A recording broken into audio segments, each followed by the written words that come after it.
Chapter 52. How do you want me to call you, Shizu-san? The voice drifted to me, soft yet so familiar, echoing from somewhere just out of sight.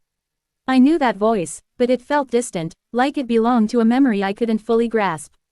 Shizu is fine, Slime-san, I replied, my voice steady but strange in my own ears. It sounded lighter, as if the words were being carried on the wind. Shizu is a very beautiful name, he said, his face breaking into a bright, radiant smile that lit up the space around him. His warmth reached me, though everything else seemed to blur and fade. Thank you. That's why. Don't call me Shizu, I responded, the name lingering on my tongue like a forgotten secret. He smiled again, but this time he turned away.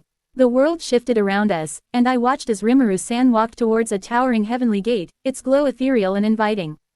It seemed to stretch beyond the sky itself. I tried to follow, my feet carrying me toward him without hesitation. But as soon as my hand touched the surface of the gate, it dissolved, no, it melted, like smoke in the air, slipping through my fingers, leaving nothing behind but a fading whisper. And as Rimuru-san vanished beyond that celestial gate, it was as if the world itself fell into a boundless abyss. A cold, eternal darkness swept in, stealing the warmth from my very soul, leaving nothing but an endless void where light once lingered. Panic seized me, and the flame that once burned in my heart flickered out. In its place, a black, ominous fire crept toward me, dark and suffocating. You'll help me get my revenge. A voice echoed from within the pitch-black flame. My eyes suddenly opened. When I looked at my surrounding I saw Tomai still sound asleep. What was that? Dream. Filled diamond, filled diamond, filled diamond. This took place after the declaration of the new age of demon lords. Guy and his maids had prepared a delicious banquet.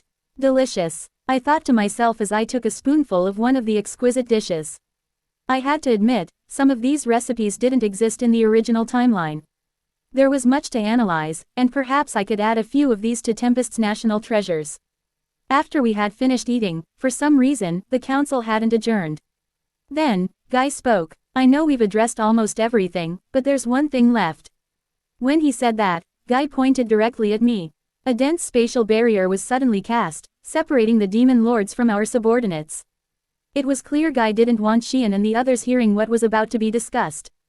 Rimuru, don't you think it's time you explain things thoroughly? I knew exactly what he meant. With a sigh, I realized there was no avoiding this. You want details about Yuki, right? I asked. I'm glad you're being cooperative, Guy said, his eyes narrowing, but that's not all. I want to know about you. Your origins. What made you so strong? You fought Milam and even overpowered her with brute force, something I find difficult to believe. That kind of power needs an explanation, don't you think? When he said that, the other demon lords grew visibly tense, their expressions grim. I had no choice but to tell them, didn't I? All right, let's start from the beginning. I paused, gathering my thoughts. First of all, I'm a time traveler. I came from the future. I've already achieved one of my goals, but don't worry, I'll take responsibility for the disturbances I've caused in this world. I turned to Guy. You, Guy, are a mediator, aren't you? Tasked by Veldanava himself. Guy chuckled. HMPH, seems like I can't hide anything from you. Yes, I am. I'm a mediator for this world. I ensure that foolish humans don't destroy themselves by playing the enemy, and I maintain the world's balance. But it seems it's too late for that now, isn't it? Indeed, there's nothing you can hide from me. I nodded. Luminous is the true leader of Ruberios, Ramirez is the queen of spirits tasked by Veldanava with an important mission, and Milam, well, Milam is just Milam. But Dino, Dagrul, I paused, turning my gaze toward them. You two will inevitably betray us. Dino and Dagrul's faces twisted in shock. They immediately protested. There's no way we'd do that. Dino exclaimed. We've been loyal to the Demon Lord Council for years. Dagrul added. I met their eyes firmly. But you did. You may have had your reasons, but the fact remains, you betrayed us. Silence fell over the room. I shifted my attention back to Guy. And Guy, I know about your 1000-year game with Emperor Rudra. You were locked in a contest, trying to determine which side would win. Guy's expression darkened. Tell me, then, which side won? We did, I answered, but as you can see, Yuki is a far more dangerous foe than Rudra ever was. Before I could continue, Guy shook his head. Rimuru, that's not possible. Rudra is dead. He paused, then continued, his voice heavy. The ego of his ultimate skill took over his body more than 1,000 years ago. I see, another change in the timeline. But how? Just then, Guy asked me something I had never heard of before. Rimuru, do you know about the Great Spiritual Breach? At the mention of the Great Spiritual Breach, many of the demon lords looked even more frightened. But, a Great Spiritual Breach? No, rather, a Great Spirit Light. Are you familiar with it? I pondered for a moment, realizing I didn't recall such an occurrence from the original timeline. That's the first I've heard of it, I replied to Guy. I see now, foo. Then we can conclude that the light came from our time plane. Interesting. As Guy spoke, he clutched his chest, his heart racing with excitement. He continued, the Great Spiritual Breach was a white light that enveloped a vast part of this world 1,000 years ago. It was a light that transcended our realm, causing a shift in space and time. It enabled both creation and destruction, bringing forth numerous new species while wiping out many others. I couldn't help but connect the dots.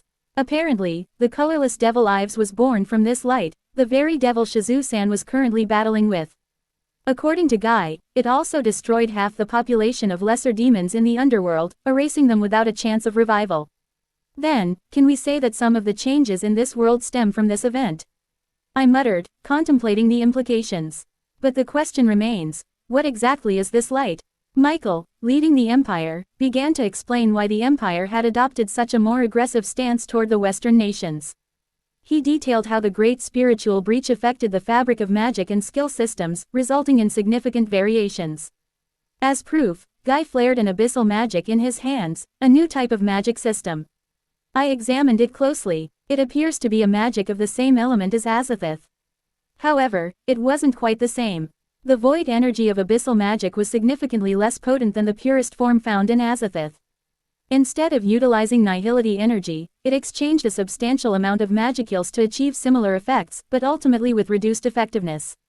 Nonetheless, having the ability the same as Azathoth was still impressive. However, it still feels like a powerless compared to the real thing. Moreover, it also shed light on the increased presence of other worlders, like Arisu Kobayashi, in this realm, far more than would have been expected. Emperor Rudra and Leon's trajectories didn't align with what had transpired in the original one. Rudra had died 1,000 years ago, and Leon hadn't allied himself with the Demon Lord Council. Yet, I felt that didn't explain Shizu-san's remarkable growth. Her power had increased exponentially after her revival, and Shizu-san hadn't existed when the Great Spiritual Breach occurred. But then, a thought struck me. When I was in Ingrasha, I fought someone named Dagon from the Cosmic Gods. As I said that, I turned my gaze to Guy, who understood what I meant. I know them. They are part of a handful of organizations. But never in my life have I had a chance to engage with them. No, they weren't created by the spiritual breach. The cosmic gods have existed long before the light occurred, Guy exclaimed. I know I made it look easy, but Dagon was literally the weakest among them, and yet he was already a true Demon Lord class fighter.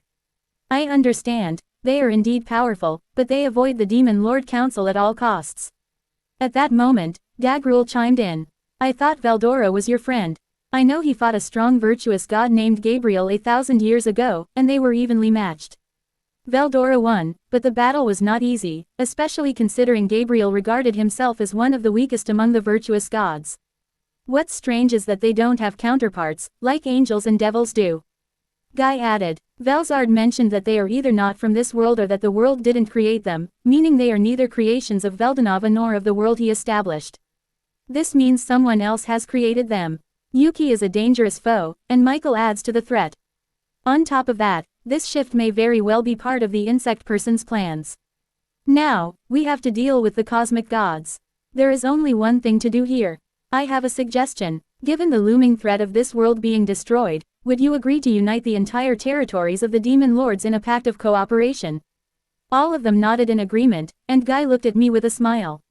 Of course, none of us will object. This is fascinating, isn't it? And so, the war of the Demon Lords against the changes in this timeline began. Filled diamond, filled diamond, filled diamond. Tamai and I began our espionage mission under the cover of night. Using shadow movement, which I had analyzed from the Goblin Riders, we glided through the village like shadowy figures. However, as we reached the central plaza, we sensed another group of individuals with concealed presence nearby. Tamai immediately moved to attack, materializing soul spikes in the direction of the sensed presence. The figures suddenly became vivid and leapt into view. Well, what do we have here? It's Ives, one of them spoke. Ha, learn your place, Blanc. This is our territory to explore. Tamai retorted. Blanc introduced herself, escalating the tension between the devils. I must let you know that I have been named, so I might have the power to wipe you out of existence. Fortunately, I also have been named. Have you perhaps forgotten our fateful encounter 1,000 years ago? I replied. Oh, I have not forgotten, but do you still think you can win? With a flick of her fingers, Blanc enclosed Tamai in magic circles capable of surpassing disintegration. In response, Tamai, without moving an inch, surrounded Blanc with soul spikes. Just as they were about to engage in battle, I sensed another concealed presence alongside Blanc. I drew my blade in their direction, but then... No. Wait, Lady Shizue, it's us. A panicked voice exclaimed. As they undid their concealment, it revealed Fuse and another blonde man. Noticing our tense exchange, Blanc turned to Fuse, as did Tamai. Sir Fuse, do you know these individuals? Blanc asked, her curiosity piqued. Fuse, with a flustered expression, replied. Yeah, actually, this is Master Rimuru's wife. At this revelation, Blanc freaked out, immediately kneeling in front of me. Notice, connection with the individual named Testarossa has been established via Possessive. Possessive is a subskill of the Jealousy King Eris. It seems to function similarly to my previous skill, Hero's Party, which enabled me to empower those who had faith in me. However, with Possessive, I can now forcefully take skills from individuals with whom I have a connection, using them at my own disposal. Explain to me why you are here, I commanded Blanc and the others. After they detailed everything, it became clear that Rimuru-san had concluded that Bloomund might have been manipulated behind the scenes.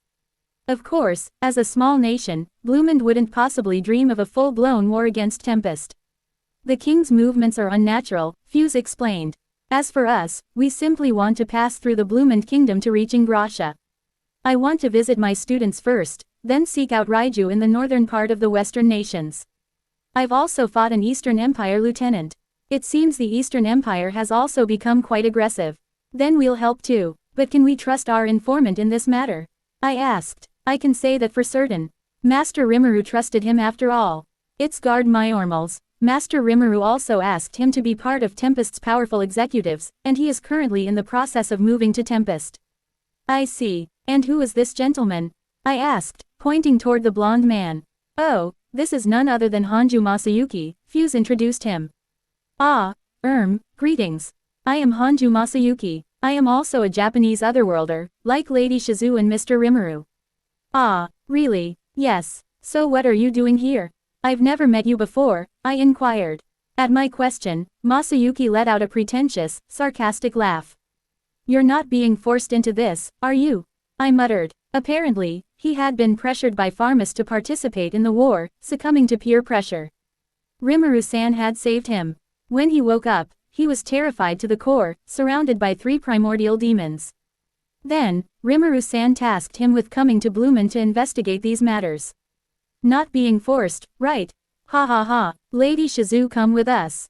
Fuse asked me, leading the way. He led us to a camp. Some of the villagers and people of Bloomund had disagreed with the kingdom's decision. To my surprise, the one who greeted me was an old friend, Heinz, Fuse's father. You haven't changed a bit, Heinz said, his eyes taking in my unchanged form. And you have changed a lot, I replied, noticing the years had weighed heavily on him. He was now the old, senile man I never expected him to become. The camp was a temporary settlement of rebels from the kingdom of Bloomund. They had set up here in the middle of the forest, concealing their existence from the kingdom's authorities. Heinz invited me to speak alone. We walked a short distance from the others, the quiet of the forest surrounding us. He led the way, and I followed. Were you healthy? I asked, but he didn't answer. He kept his face turned away, his silence heavy with unspoken thoughts. Heinz, are you angry? Of course I am, he said after a long pause, his voice low but firm. I was disappointed in the kingdom's decision, but I trust that the side you've taken is the right one. I know you wouldn't kill a single innocent soul. Yeah, I'm disappointed too. That decision forced me to kill thousands of my own kind. But, I don't regret it, I admitted, my voice steady but carrying the weight of the choices I had made. Do you hate me now, Heinz? Heinz stopped, his shoulders stiffening at my words. For a moment, he stood there, still facing away from me, the tension in the air thick between us. I've watched you grow, Shizue, he said softly. I know your heart. Even if it meant killing your own, I understand it wasn't a choice you made lightly. The kingdom may have betrayed us, but you. I know you're fighting for something greater. You always have. He paused, exhaling deeply, his next words filled with sadness. What saddens me isn't you. It's that the world pushed you into this corner, to a point where you had no other choice. That's what I hate. The world, not you. Finally, he turned to face me, his old, weathered eyes meeting mine. I know you wouldn't kill without reason. And for that, I trust you, even now. But I just wish things had been different. His words weighed heavy on my heart, a painful reminder that some paths can't be undone, no matter how much we wish they could be. Yeah, I wish things were different too. But I've already accepted this fate. The lives I took that day, they'll save many more in the future. That's the conclusion I've come to. Tell me the situation, Heinz. I urged, sensing the gravity in his silence. Heinz paused for a moment, gathering his thoughts before speaking, his voice low and grim. The situation is worse than we thought. The Bloomend Kingdom, they've initiated a so-called cleansing exercise. It's not unlike what you faced in the kingdom of Filtwood. I listened intently as he continued. There are many who disagree with Bloomend's decisions, especially with the Western Council backing them. Now, they're hunting down those dissenters, anyone who dares oppose their rule, trying to thin their numbers before a civil war can break out. They claim there's an epidemic of demonic energy sweeping through the kingdom, and that demons are disguising themselves as humans. His expression darkened as he spoke the next part. But that's just a cover. They're killing innocent people, and once they've been slaughtered, they spawn lesser devils to inhabit the bodies. It's not about rooting out demons, it's about control, about silencing those who stand against them. The weight of his words settled over me, as I realized the extent of the kingdom's heinous plan. They're using the guise of purging demons to justify mass murder, and it's spreading. This could turn into something much worse if we don't intervene, Heinz said, his voice heavy with concern. The situation reminded me all too well of the incident in the Filtwood Kingdom. There, too, fear and deceit had been used to mask the slaughter of innocents. I sensed something, or someone, ominous controlling the kingdom of Bloomend right now, I muttered, feeling the presence of an unnatural influence at play. It was clear that this wasn't just about political maneuvering or civil unrest. There was a deeper, darker force pulling the strings, and if we didn't act quickly, the consequences could be catastrophic, not just for Bloomend but for the entire region. I looked at Heinz, knowing we were running out of time. We need to find out who's behind this before it's too late. To be continued.